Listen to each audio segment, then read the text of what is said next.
been around for a while, and you'll notice, or you may notice, that the picture there has got a Victorian sign in the background, and what I'm holding is to do with an award the group I was part of down in Victoria won a few years ago.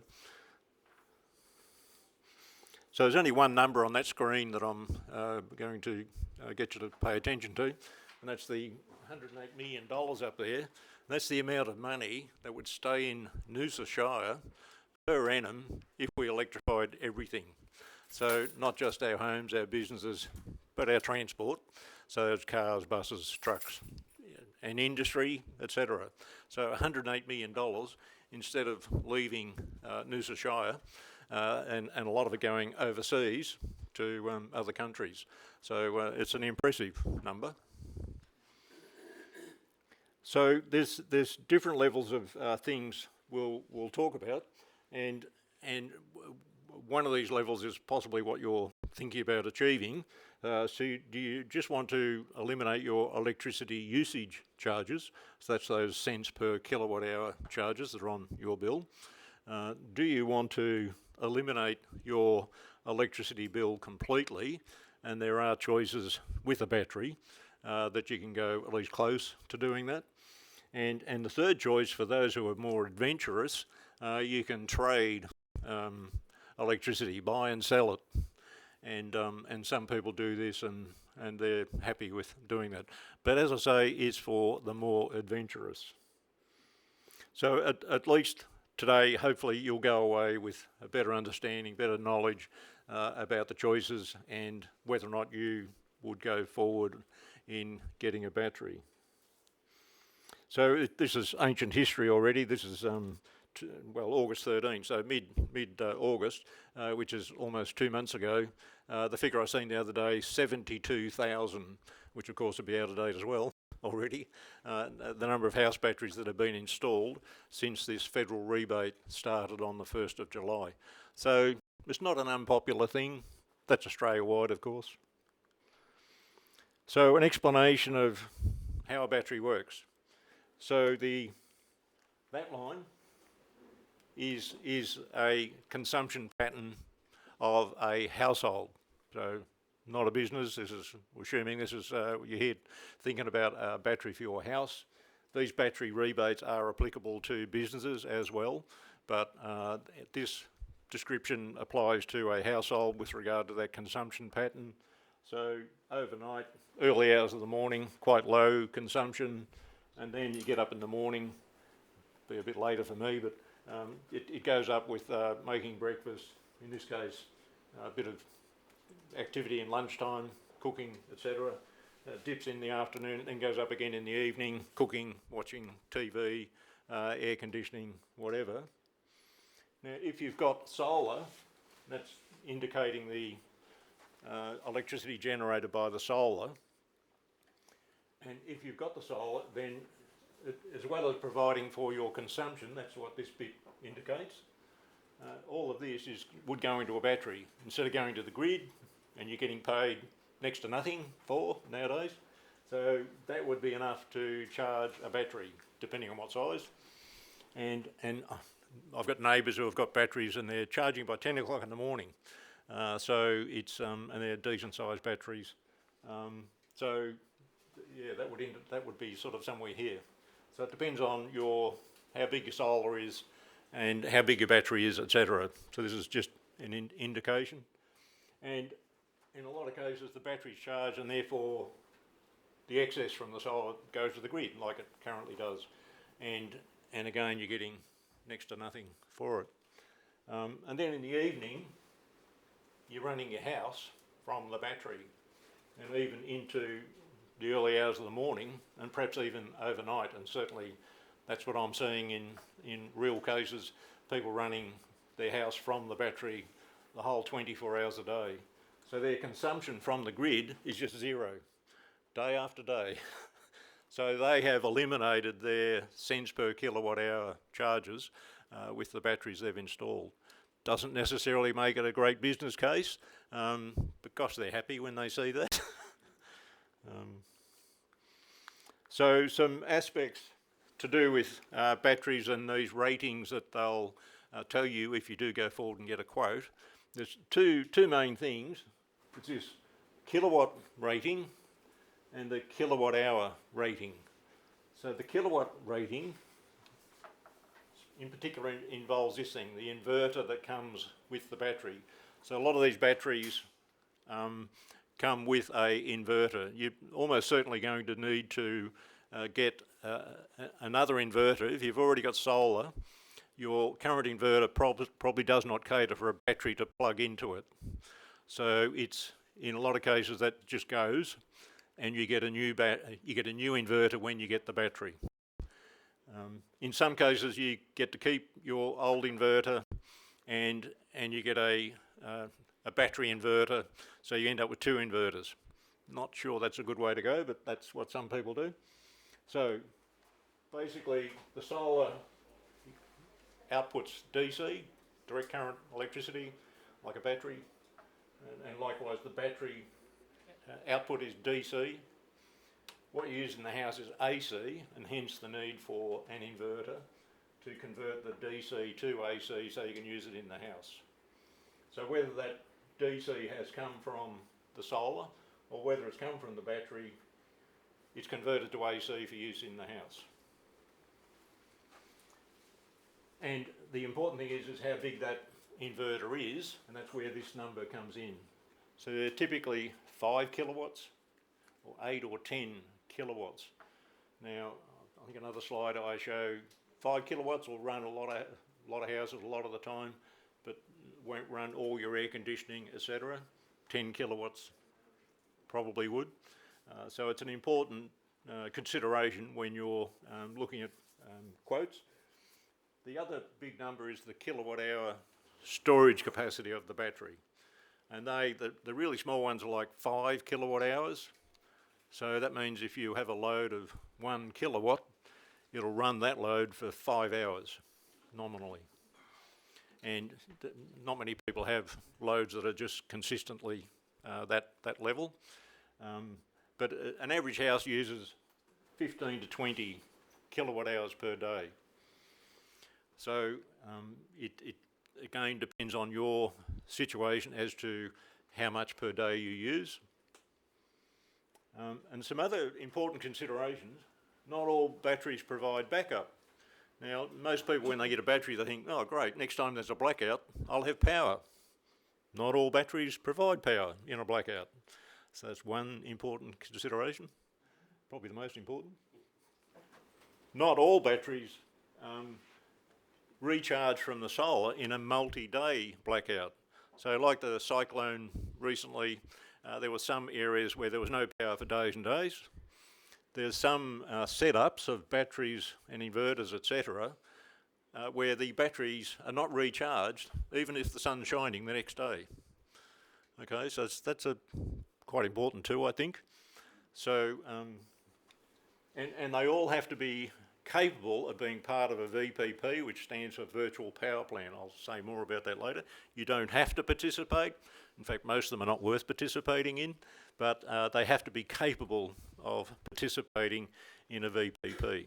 Yeah, so like the way it normally works is the battery charges from the solar.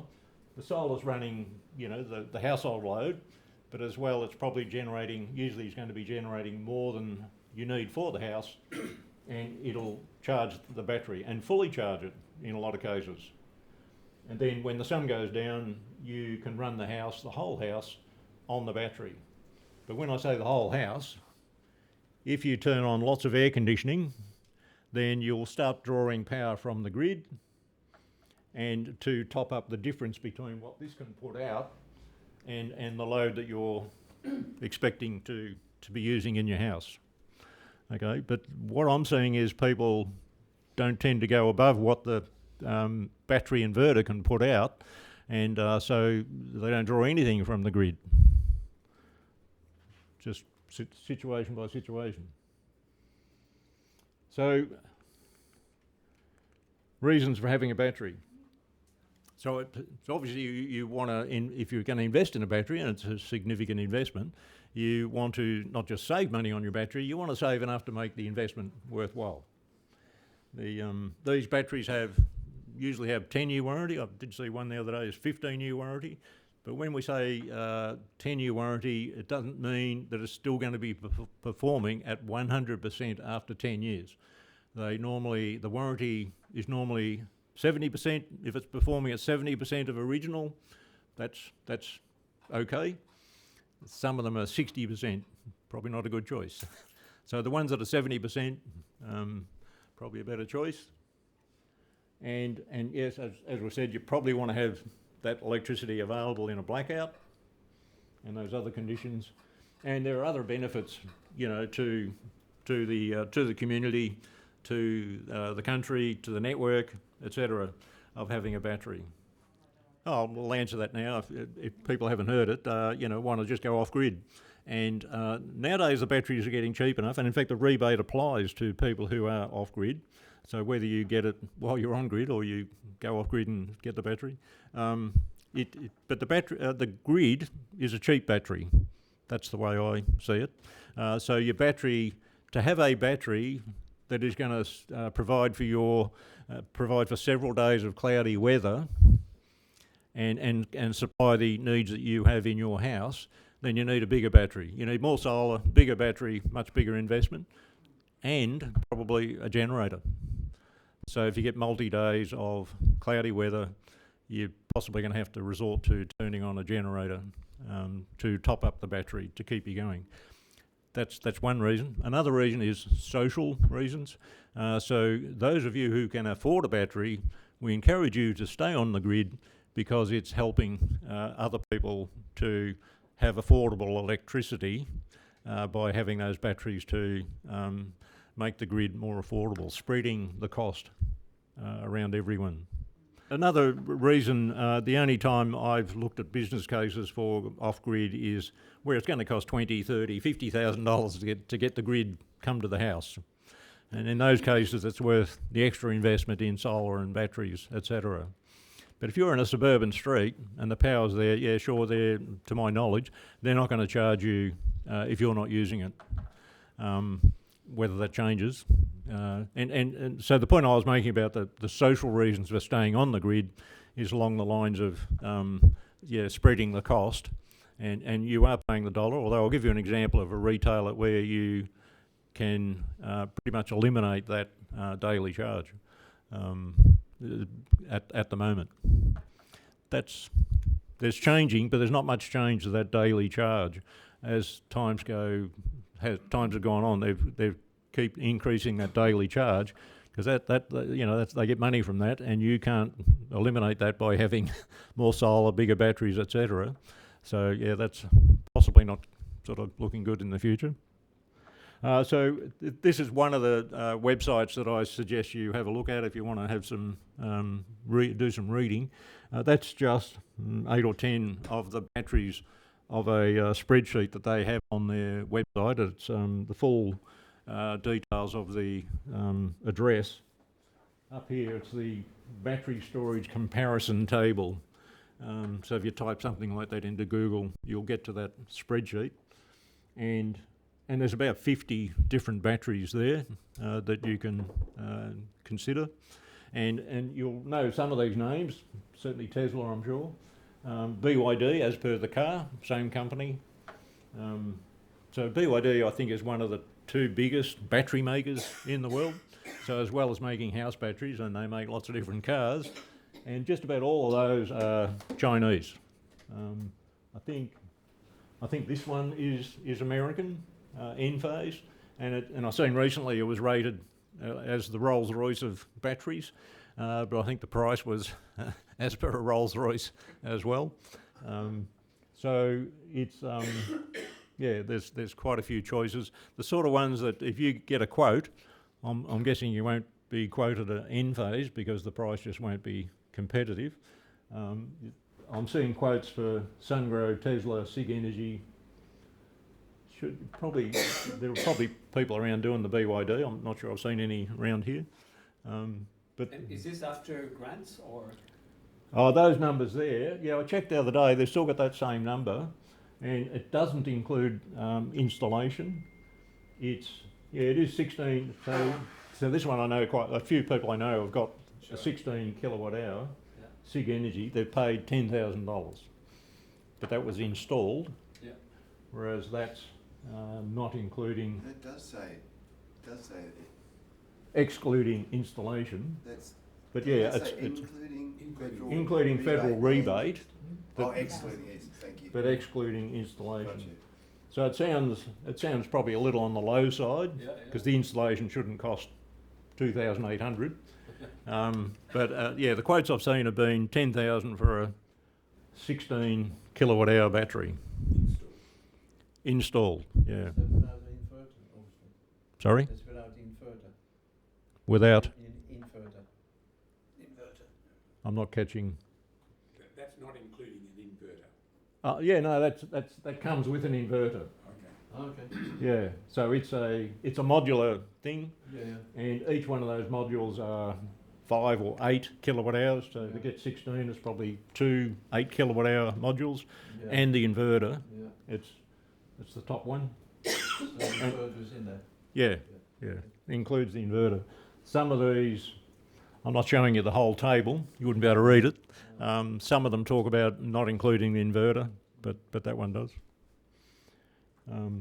So it's quite interesting, and I rely on this site for like ratings, opinions about the quality of the products for both, now batteries, but certainly in the past, for years and years, I've looked at this site with regard to the ratings of panels and conventional inverters, etc.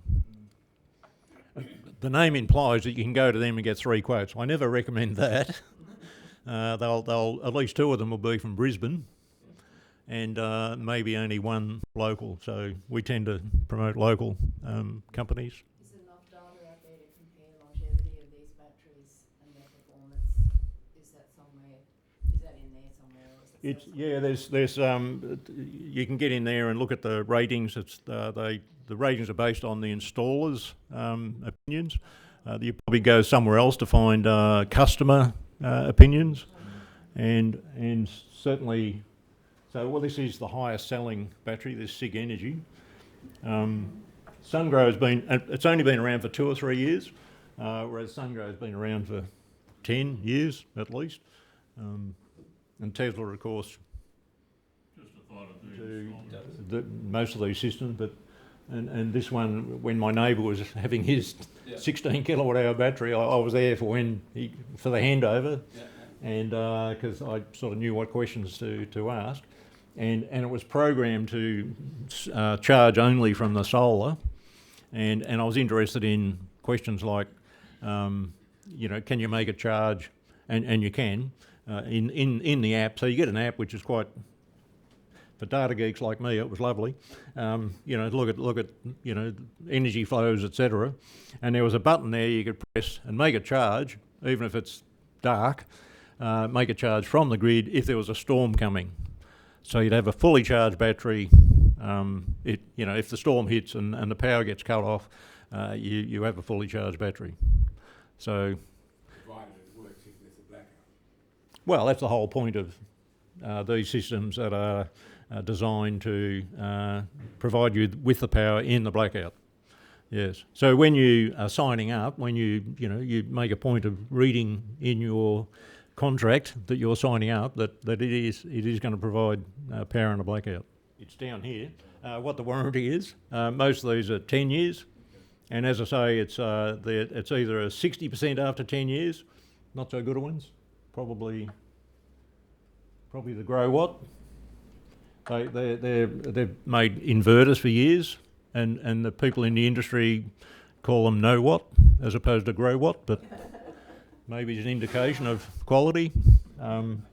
Anyway, so down here, if you look at this sheet, the full thing, it has the warranty, and most of them are 10 years, and as I say, it's either 60% after 10 years or 70%. There's different technologies that can do 100%, and that's there's a battery called a flow battery. It's not on here. They're just not. There was a company in Queensland was making them some years ago, and tried to get into the market, the domestic market, but it just hasn't survived. And but that was a technology, no lithium. It was a liquid just flowed backwards and forwards from between two tanks, and after 10 years it was still 100%.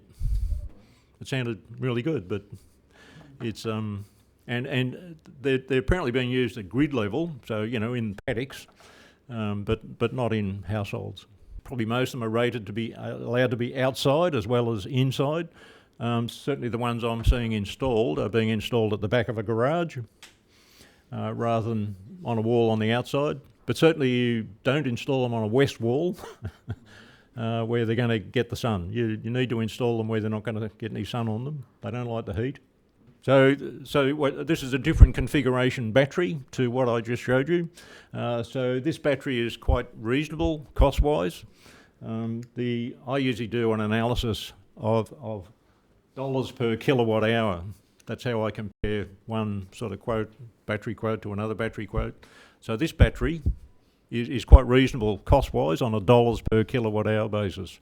Takes up a bit more space in your garage. It does have other uses, but it is quite limited. That says 3.3. I was reading some of these BYD batteries on wheels only do 2 and a bit kilowatts, so it's quite low. Although I was at a energy conference a couple of weeks ago, and there was a new EV. I think it was the Deepal. It was 6.6 kilowatts AC output from the car. Sorry, battery on wheels. We don't talk about cars. The AC power output of that model battery on wheels. So, but the thing about it is, it's AC, like your household level AC. You can, and certainly people do this. There was a lot of stuff in the media during the cyclone. People were plugging their fridge, etc., into their battery on wheels. And in fact, I've seen pictures, and I think they were probably even providing power to other people's fridges, neighbours, etc. But obviously be very limited. With only 2 or 3 kilowatts, that's about 2 or 3 fridges at the most, and nothing much else. So the way people are doing this, using this, is to have an electrician wire a changeover switch, so that your fridge circuit and your lights, possibly, and maybe your TV circuits are wired to a changeover switch. So, and people are asking about, okay, how do I save a bit of money using this thing to run things at night time when the solar's not running them? And so the changeover switch, you plug the battery and wheels into this changeover switch, you throw the switch, and that is providing power to the fridge, TV, etc. But the cost of that changeover switch is a few $100, depends on location of switchboards, etc. It's not real great an investment, but certainly very useful in a blackout, cyclone times, etc. Because it's 45 kilowatt hours. You can run a fridge for 45 days, well, 30 to 40 anyway. And that's just with an extension lead.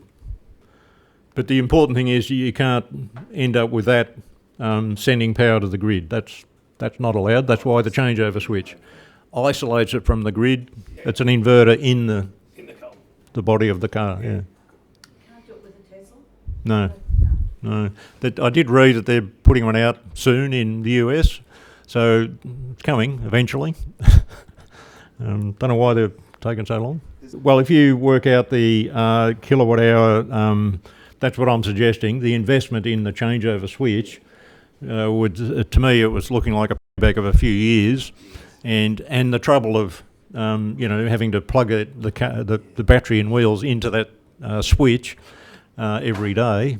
To me, that didn't seem like it was worthwhile. So this spreadsheet down here has a cents per kilowatt hour cost of the battery over its life, and they vary from about 10 cents to 60 cents.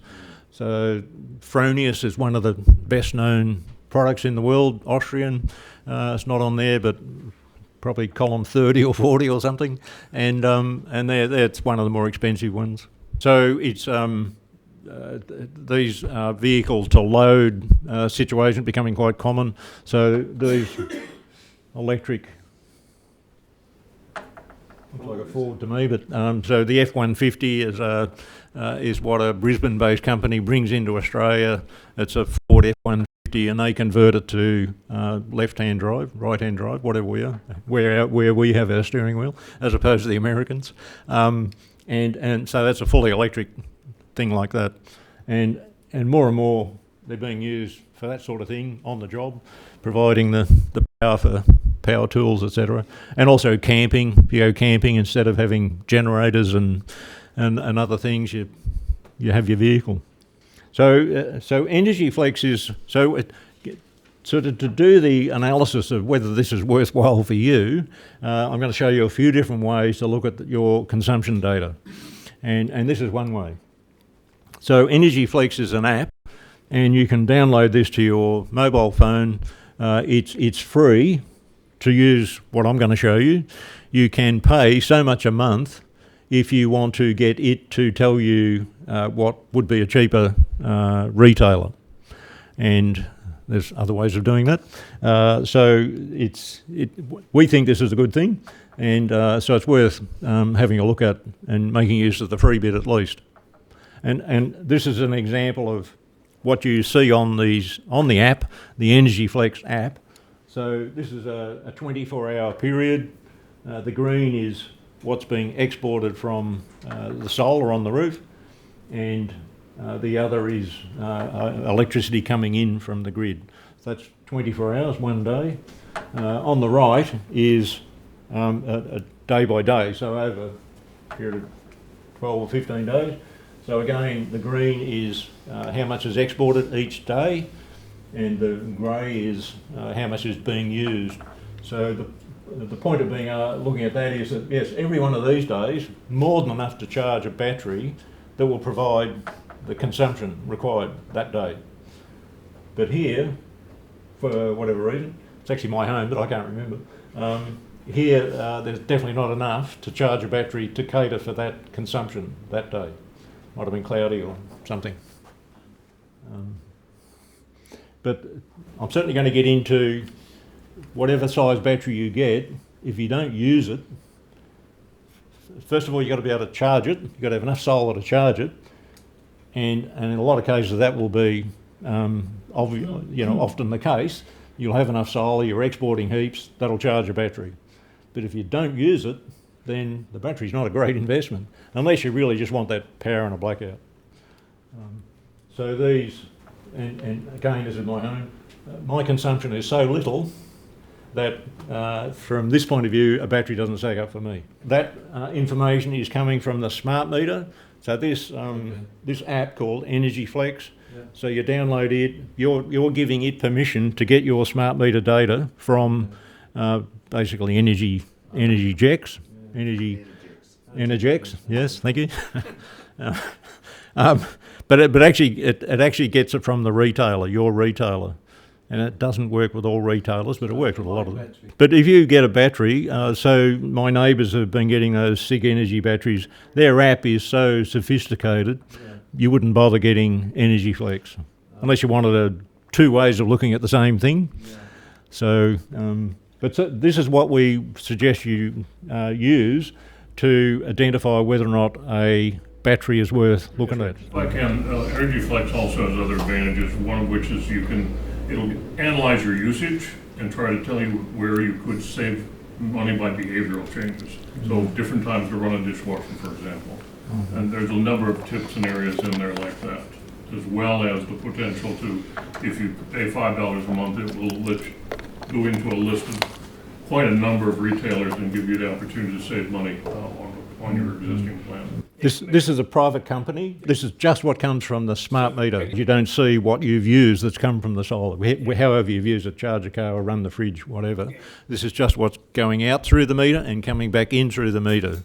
But that's what you need to know to determine whether a battery's viable. So it's quite useful for analysing whether or not solar's worth the investment.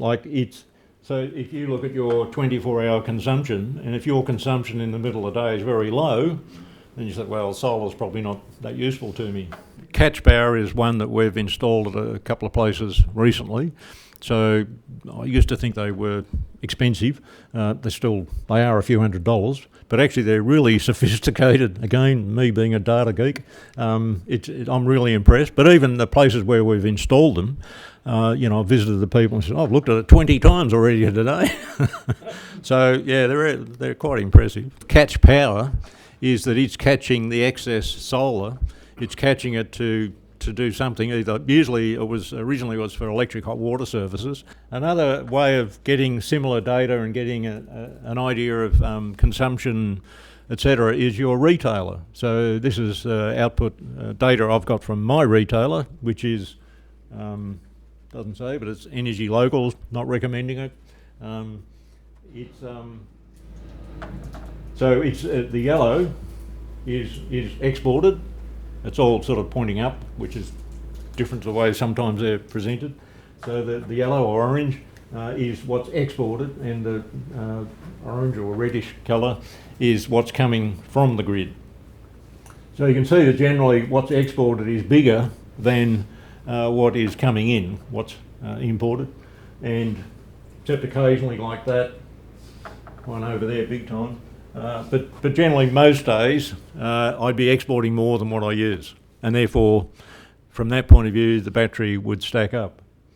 But again, my consumption is often less than 3 kilowatt hours. Nominally, if you're not using at least 10 kilowatt hours a day, I don't reckon a battery's going to stack up. So yeah, so your retailer, you log on. You can usually log on and look at your bills and that sort of stuff. Somewhere there that you could be able to look at your usage patterns like I just showed you.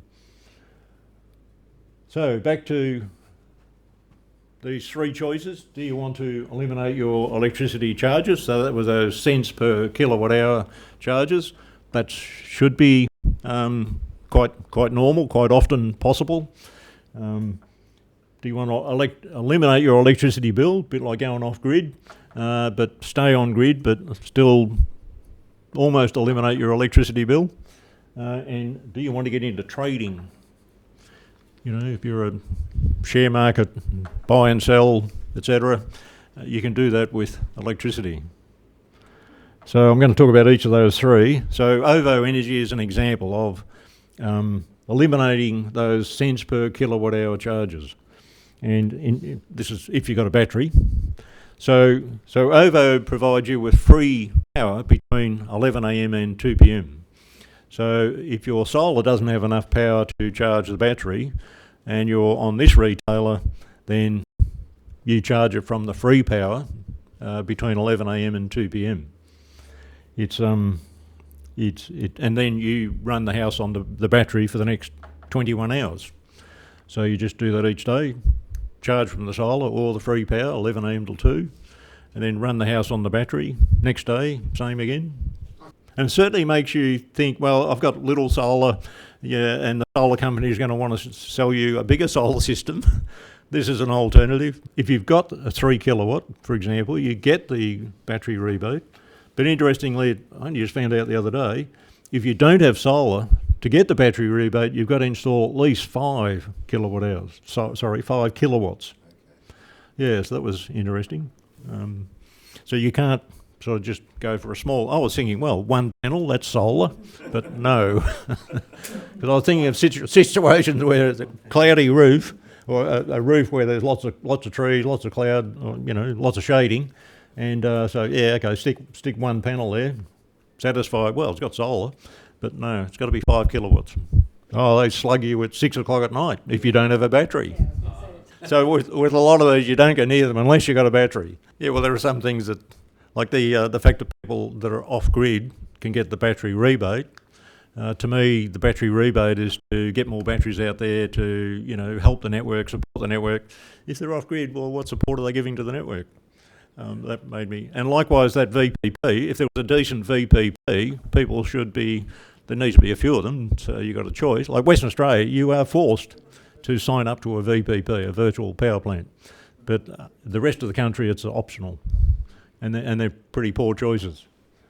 So this is another choice Glowbird. Again, it's free electricity from 11 a.m. till 2 p.m. So with this one, there's a chance that you can almost eliminate your electricity bill. So again, either from the solar or the free power 11 a.m. till 2 p.m, fully charge the battery, run the house for the other 21 hours, and if you don't use any power, lost the words, if you don't use any power between, I think it's 4 p.m. and 8 p.m, they'll give you $1 every day. So in a year, that's $365. That's around about the daily charge. So, and with any of these, this is today, you know, these things are going to last 6, 12 months. Who knows after that? But at least a retailer, you can move around, and it's worth thinking about moving every 12 months. And this is the one for the adventurous, the ones who want to trade. You can just install your battery and set it up so it's set and forget, and hopefully you'll make some money. So basically, you're on the wholesale price. So middle of the day, the wholesale price can go negative. So they pay you to use power middle of the day. So your electric vehicle, they'll pay you to charge your car middle of the day. But 6 o'clock at night, it can go to, I used to have it on slide, $19 a kilowatt hour. $19. So to cook dinner might cost you $50. You've got to have a battery. You've got to be able to get through those peak times using your battery, not get the power from Amber. So with Amber, you charge the battery from the solar or from the cheap power in the middle of the day, and you export. You sell the power to the grid. You've got to have an appropriate inverter battery arrangement. There's a few choices, and so they don't take control. You have a control. There's an app where you might set and forget to under certain conditions every day they can take power 6 o'clock at night, and on average they might be paying you 50 cents a kilowatt hour for what goes out, and people I've seen using this, they're paying 20 cents on average for what comes in, and they're earning 50 cents for what goes out. So it can amount to a couple of $1,000s a year, depending on size of battery, etc. But some people do it, they have the app and they say, oh, tonight it's going to be, it's 6 o'clock, I'm going to earn $10. Let's make sure that battery's fully charged and let them have it, let it rip, and get that $10. So people are making a couple $100 in a day. But that doesn't happen every day. 5 kilowatts on your roof on average will produce 20 kilowatt hours, and so by lunchtime, my neighbours, as I say, with 16 kilowatt hours, they're saying it's charged by 10 o'clock in the morning. This time of year, it's the sun's up a bit earlier, so I guess that's why it's happening so early. Yeah. Maybe on average it's midday. Yeah, but the magic number is 4. So if you've got 5 kilowatts of solar, multiplied by 4, on average that's your kilowatt hour generation per day over the year, on average for the year. So again, those inverters, that's more for the output. No, the rate of charging the battery is also on that spreadsheet, or it's in the specs. So that might be. So the Tesla one I do know off the top of my head, the Tesla Powerwall battery is 5 kilowatts. That's how quickly you can charge it. If you've got a Tesla Powerwall, 13.5 kilowatt hours, it's going to charge in 2 or 3 hours, well 3 hours or not much more anyway. So and likewise, 5 is the amount maximum can go in, and 5 is the maximum that can come out. It's not always exactly, they're not always 5 in, 5 out, but roughly they're usually the same. And it depends on whether they're single phase, 3 phase. So vehicle to grid is actually the legislation passed a year ago, but there's not much available that caters for that. So that Ford F-150 Lightning I talked about is one. Plug into the house is vehicle to load or vehicle to home. You could run your home, it's it. Yeah, well, that sounds like the AC output. That's very common with these BYDs and lots of other electric vehicles, but not Tesla, although that's coming. But the big change is vehicle to grid, where you'll plug a special inverter, two-way inverter, into the car, and you're actually accessing the DC of the battery. So it's the DC caters for much more power. You know, you can, a lot of these cars, 50 kilowatts, 100 kilowatts that you can plug into a charger. So 50 kilowatts going in, you can have 50 kilowatts coming out. But that's none of them, apart from the F-150 and one or two others, there's not much available yet, and there's not much in the boxes that would go on the wall. So SIG Energy has one. They were $7,000. I seen a couple of days ago, yes, $7,000. A couple of days ago I seen the prices dropping 40%, but I don't know whether that was 40% off some retail like $10,000 down to $6,000, or whether it's actually 40% off $7,000. They're very expensive. There's just not much competition yet. So there's quite a few of them making these boxes, designing and testing.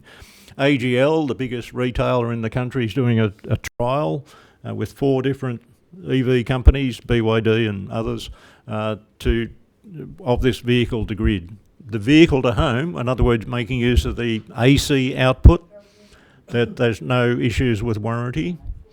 But there's just next to nothing available. The F-150, you can put one up for $150,000,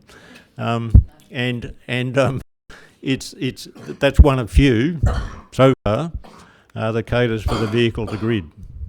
So it's just early days, and so it's early days for both the cars and warranties, and it's early days for the boxes that the car would plug into and have this two-way charging thing happening via the DC as opposed to the AC, which is the common thing now. One new inverter might cater for multiple, they usually all cater for multiple strings, so you might be able to connect up your existing multiple solar systems to one new inverter, and that would also cater for a battery. And it seems to me that would be the way I would go, rather than have, I replaced one of those grow what, know what, remember? It was in the house when I moved in a couple of years ago, and it died last December. And I did manage to get it. It was just under the 10-year warranty period, and I managed to get a replacement. It cost me $200 to have someone install it, which is debatable value for money. But yes, it's. I would not keep an old inverter if I was getting a new battery with new battery inverter, etc. There's still limits on how much you can install, and export is the big thing. So Energex don't like too many people installing big solar systems that are going to export a lot. So they put limits on it. And here they've got, you can go up to 5 on a single phase premises. You can go up to 5 kilowatts if it's not under their control, but you can go to 10 if you allow them to control it, dynamic something or other. So basically it means they can click a few buttons on the computer and it shuts your inverter down, or slows it down at least.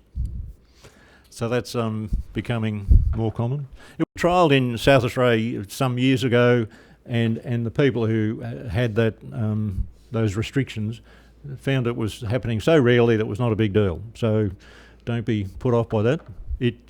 October last year became regulated in Victoria, and I know about this because my sister had a solar system installed since then, and she had a lot of problems, or at least the installer did, getting it working with that new, them being able to shut it down. And they've still got problems with some brands of inverters. Anyway, this is an alternative to amber local volts. I know people who are using it. I've looked at it a couple of times. I haven't got my head around how useful it is, but if you back into that that trading thing, if you're interested in doing that, it's an alternative to amber. And the point I have already made is this: we're in transition. So there's lots of things happening, and this is a map of batteries that are being installed. This is probably ancient history. This is probably a couple of months ago that I downloaded this one. So you can see all those batteries operating or under construction or planned across the country. You might have read about the one proposed for Cooroy, which is 300 megawatt hours, and that's the sort of... So remember the biggest battery in the world installed in South Australia a few years ago by Tesla? A lot of these are 30 times bigger. Are they community batteries then? What do you call them? Well, most of them are grid. grid scale. So definitely not what we describe as community batteries or neighbourhood batteries. They're like 300 kilowatt hours. These things are 300 megawatt hours, so 1,000 times bigger than your neighbourhood battery. And there are just lots of those being installed. And they will hopefully get us through the transition from solar, wind and storage and all the coal shutting down, which is obviously what's happening. So if you're interested in progressing, this is what we suggest. You know, get the data. You can't come to any, I don't think you can't come to any logical conclusions without getting the data, being able to look at it and say, oh yeah, well I'm either not using much or I'm using a lot. This is worth thinking about, etc. And then we have a resource sheet that Rex will make available for you to take home. It lists a number of local solar companies which have batteries, and obviously we suggest you get 2 or 3 quotes. And then from the quote you decide whether or not you go ahead. So my contact details are there, so I'm happy to look at anything that you get, and we do encourage you to become at least on our mailing list, but other than that, if you become a member, it costs you $30, and you can do that online, and Rex won't let you leave unless you've committed to doing that. And I think that was, oh, okay. There's a couple of other things I often get questions about. Fire risk and effectively zero. Obviously there's a lot of fires because of lithium batteries in garages, but that's, you know, from those whippersnippers, blowers, all those other things that have very poor battery management systems. Both house batteries and electric vehicles have proper battery management systems. And I had another slide about the sometimes people say, well, what's the carbon footprint of things like electric vehicles compared to a normal vehicle? And but I haven't got that one there now.